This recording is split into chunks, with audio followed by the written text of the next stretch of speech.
Ghaziabad bulletin में आपका स्वागत है। बृहस्पतिवार आज की प्रमुख खबरें इस प्रकार हैं। निगम पर मंदिर तोड़े जाने का आरोप, विहिप निगम मुख्यालय पर कल करेगा प्रदर्शन। मेयर ने आज की प्रेस कॉन्फ्रेंस, कहा कोई मंदिर नहीं तोड़ा गया। अक्षय तृतीया कल दुधेश्वरनाथ मंदिर में मनाई जाएगी परशुराम जयंती। डीडीपीएस पर पेरेंट्स का धरना 8वें दिन भी जारी। भाजपा प्रत्याशी अतुल गर्ग चंडीगढ़ में कर रहे हैं चुनाव प्रचार। कांग्रेस प्रत्याशी डॉली शर्मा जा रही हैं घर घर। बसपा प्रत्याशी का कोई अता पता नहीं। धूमधाम से मनाई गई महाराणा प्रताप की जयंती, निकाली प्रभात फेरी। प्रवचनकर्ता पंडित संदीपन शर्मा ने पुत्र की 30वीं पुण्यतिथि पर बांटा भंडारा। गाजियाबाद खबरें विस्तार से।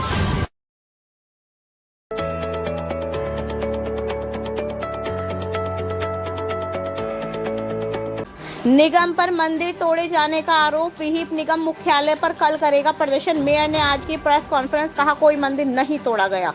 नगर निगम द्वारा पिछले दिनों विवेकानंद नगर में मंदिर की आड़ में बनाए गए पक्के अवैध कमरों को ध्वस्त कर दिया गया था। कोर्ट के आदेश पर निगम ने यह कार्रवाई की थी।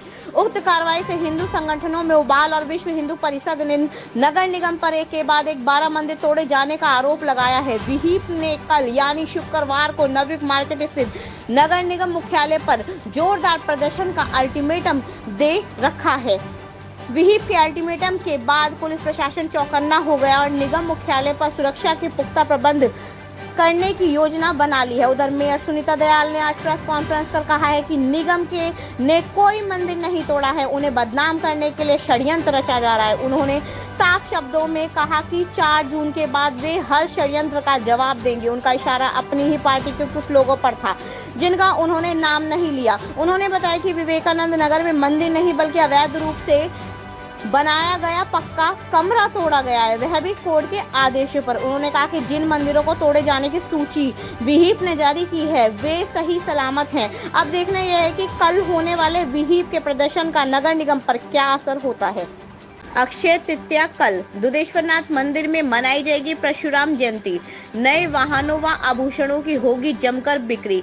कल यानी शुक्रवार को अक्षय तृतीया है। इस दिन भगवान परशुराम की जयंती भी है, इसीलिए परशुराम जी की जयंती प्रसिद्ध दुधेश्वरनाथ मंदिर में भव्य तरीके से मनाई जाएगी। अखिल भारतीय ब्राह्मण महासभा के वीके शर्मा हनुमान ने बताया कि भगवान परशुराम की जयंती को मनाने के लिए सभी तैयारियां पूर्ण कर ली गई हैं।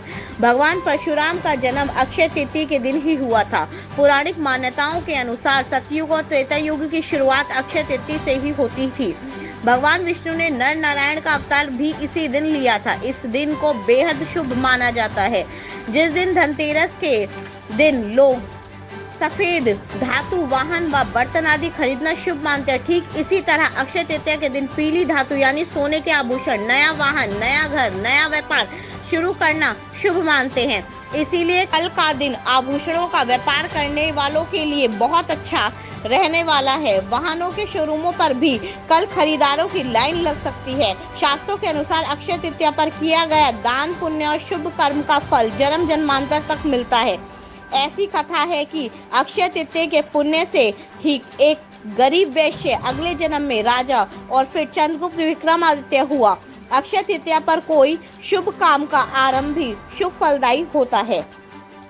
डीडीपीएस पर पेरेंट्स का धरना 8वें दिन भी जारी। सीबीएसई बोर्ड से शिकायत, स्कूल की नहीं है मान्यता। बच्चों को दूसरे स्कूल में भेजे जाने के कारण विरोध में 8 दिन से धरने पर बैठे अभिभावकों को डीडीपीएस प्रबंधन की ओर से कोई समाधान की राह निकलती दिखाई नहीं दे रही है। स्कूल प्रबंधन अपनी पूरी हट धर्मता पर है तो पेरेंट्स आंदोलन से अपने कदम पीछे करने को तैयार नहीं है।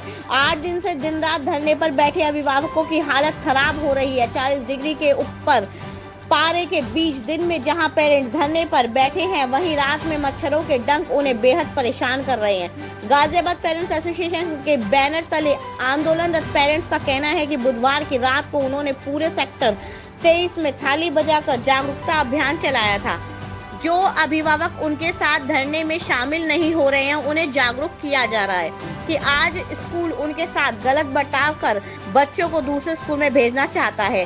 कल को आपके बच्चे भी के साथ भी ऐसा हो सकता है। जीपीए का कहना है कि डीडीपीएस मधुबन बापूधाम की सीबीएसई से मान्यता ही नहीं है। फिर वे क्यों अपने बच्चों को मधुबन बापूधाम स्कूल भेजें।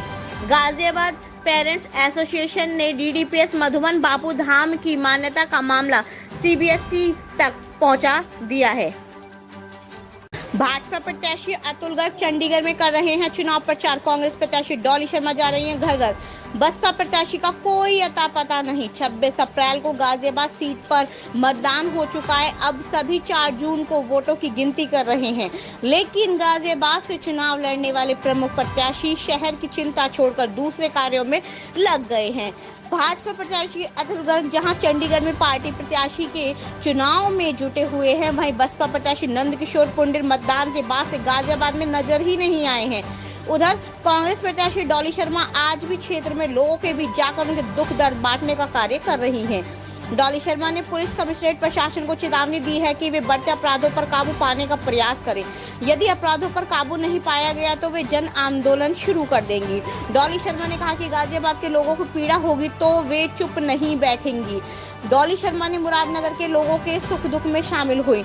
करोड़ गांव के रहने वाले देवेंद्र शर्मा के यहां पहुंची और उनके परिजनों से मिलकर शोक संवेदना प्रकट की और उनके परिवार से मिलकर, क्योंकि गत दिनों उनके जवान पुत्र योगेंद्र शर्मा को अगवा कर उनकी निर्मम हत्या कर दी गई थी। सैतली गांव निवासी वरिष्ठ कांग्रेस नेता स्वर्गीय अभय त्यागी राजू के निवास पर पहुंचे और उनकी धर्मपत्नी बबीता त्यागी और पुत्र मयंक त्यागी से मिलकर शोक संतावना दी, क्योंकि पिछले दिनों बबीता त्यागी के ससुर का निधन हो गया था, जबकि पिछले वर्ष ही उनके पति व कांग्रेस नेता अभय त्यागी राजू का निधन हुआ था।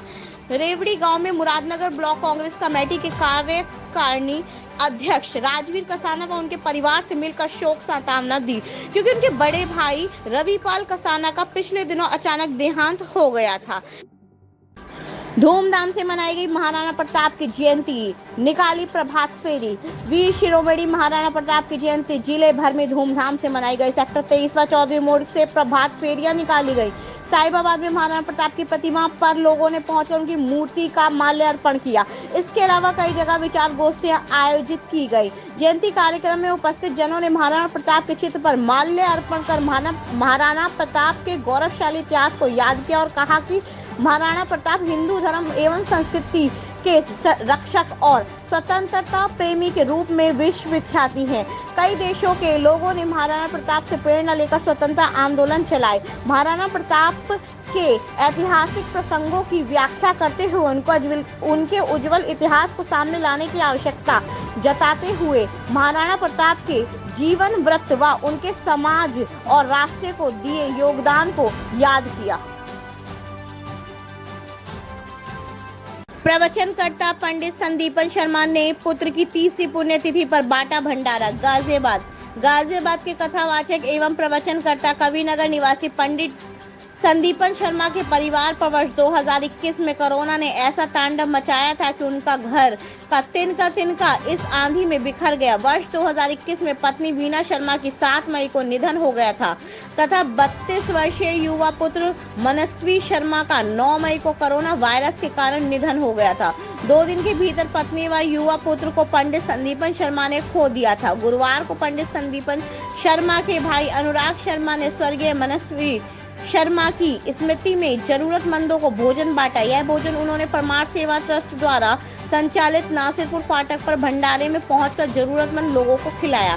इस अवसर पर परमार्थ सेवा ट्रस्ट द्वारा पंडित संदीपन शर्मा के परिवार में दिवंगत स्वर्गीय वीना शर्मा एवं स्वर्गीय मनस्वी शर्मा को भावभीनी श्रद्धांजलि अर्पित की गई।